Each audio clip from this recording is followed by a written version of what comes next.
That is the first reason you should not make NFTs in 2022, because between March and May 2021, pretty much any NFT would sell, and it was similar in the August rush too. The issue is, since then, thousands of people have started projects every day and the market is oversaturated, meaning it's harder to stick out and harder to make sales. Does that mean you should just give up on your idea then? Hell no. Most people who try to start an NFT project will give up because it's too hard, but in another year's time, it's going to be even harder. So right now you're still early and it's still a great opportunity. You just need to have a long-term mindset. And that's the second reason you should not start an NFT project if you don't have a long-term mindset. Selling NFTs is going to be like selling anything. You need to grow a following and then build a business, and this takes a ton of time. And if you can't picture yourself still doing this in 5 to 10 years time, then you'll be in trouble, because it's very hard to achieve anything in a year, and people lose motivation when their expectations are set far too high. And yes, a lot of NFT projects have done amazing things fast, but many of these were built by experienced teams. It wasn't their first rodeo in business or marketing, and then many others, I hate to say it, were just in the right place at the right time and took advantage of the initial demand versus supply issue. If we look at Xcopy as an example, he was one of the first NFT artists, and he's been in the game over 3 years now. So his crazy $1 million sales might feel instant to you, but they're a result of persistence and a long-term mindset from the start. The next reason you should not start an NFT project, and I really think this one is so important, is that you don't have a clear goal, not just for your project, but for your life. So go and write down what you want your life to look like in 10 years' time. The house you have, the cars, the family, the amount of hours work you want to do a day,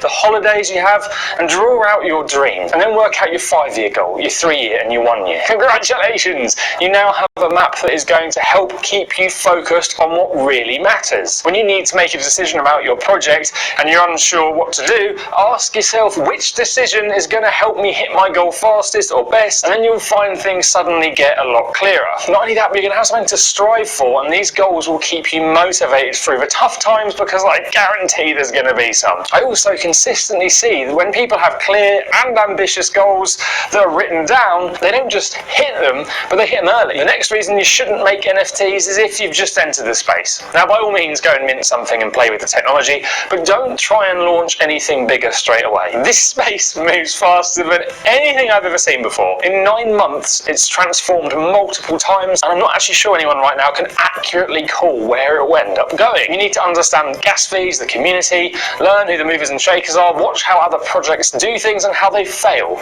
No, seriously, there have been gigantic cock-ups and mistakes in front of huge audiences. Even Adidas had to pause their mint due to tech issues. And this is no joke, but a friend of mine wanted to get into the space, and he spent 8 hours a day for 2 weeks researching, and then only started to understand kind of what was going on. It might feel like you need to get to work now, but spending the time to sit back and watch how things develop and how things work will pay off dividends. The next reason you should not make NFTs in 2022 is if you have no following. People often say this is a chicken and egg situation. Well, it's not. It's an egg situation, or a chicken situation, depending on which way you look at it, because you need following of some kind to sell NFTs to. So many projects I've seen have started theirs, put a ton of work into them, and then made no sales, and then they've just got frustrated and given up. And what's more, buyers are brutal in this space, and many of them only want to buy a project if they think it's going to sell out fast. Now, the smarter buyers won't care about that, as they know quality takes time to build up, but what I would say is, go and start a Twitter and get stuck in with the community. Otherwise,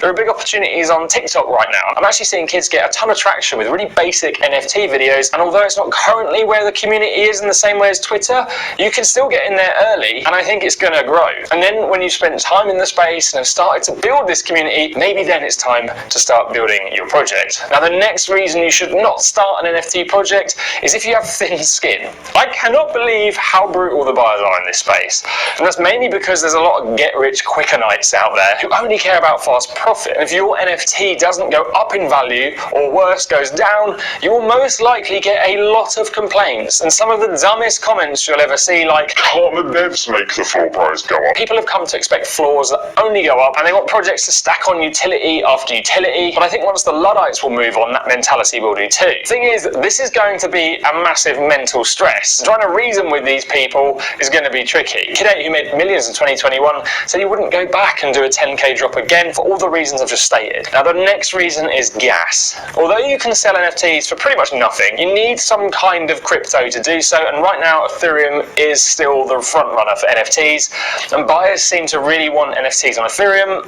over other networks. So minting costs a lot of money on Ethereum. That goes up and down all the time, so I can't tell you what it will be, and hopefully this will get fixed one day, but it actually prices many people out of the market, and if you don't want to waste thousands on gas or hundreds, you should consider just waiting until it maybe comes down, or if you use another network. But you have to bear in mind that other networks could potentially cost you sales, because the Ethereum NFTs do demand the premium and have the collectors in a completely different way to some of the other platforms currently. The next reason you shouldn't be selling NFTs is if you're not willing to learn.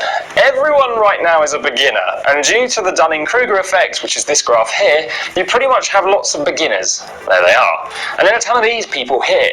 Now beginners are fine. They know they know nothing and they're kind of happy to learn, but these guys are a problem. They think they know a ton about NFTs and they don't. And you just need to remind yourself, even after months in the space, that you know nothing. And this attitude is going to keep you humble, open-minded, and will push you towards one day becoming an expert who accepts they know nothing. And then the next reason you should not start making NFTs is because you've not watched this video here, because it's going to teach you all about building value in a project, and that is everything in this space.